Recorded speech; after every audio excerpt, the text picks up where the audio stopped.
Well, the new year brought in a new state law that Governor Cuomo would already like to change. It's the bail reform law, which requires that people accused of most crimes be released without posting bail.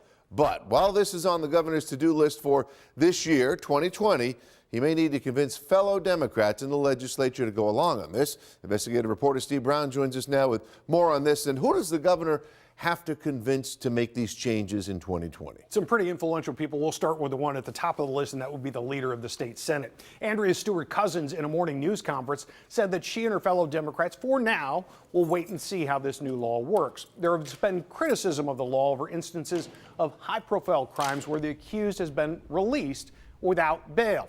About that, Stewart-Cousins says this. Sometimes it's a lot of fear mongering. Sometimes it's just a lot of narratives that people want out. We want to see if it is doing what we want to do.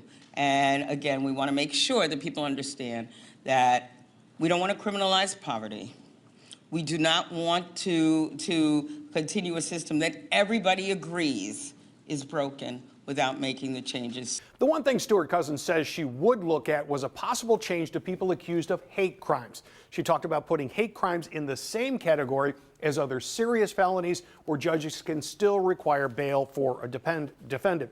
And Scott, Assembly Speaker Carl Hastie seems to hold similar positions like this in the new law. He's interested in doing something with hate crimes, but largely wants to observe how the law plays out in reality. Now, let's talk about the Republicans. What about them? Are they making any noise to get some changes made this year? A lot, and there could be a reason behind that, too. The GOP is in the minority in both chambers of the legislature, of course, but both Senate Minority Leader John Flanagan and Assembly Minority Leader Will Barclay spoke out today against the bail reform law. Both may be looking ahead. It's an election year. If the Republican Party is going to make gains in either house, that would likely be in suburban districts where law and security issues tend to play really well. Scott, if the Democrats don't make changes to that law and appeal more to suburbanites who may have some questions about this could be an issue that the Republicans could be talking about in November, especially when we're talking about suburban women, where these kinds of issues play very well. It's a kitchen table type of issue. Absolutely. All right, very good. Steve, thanks. Appreciate it.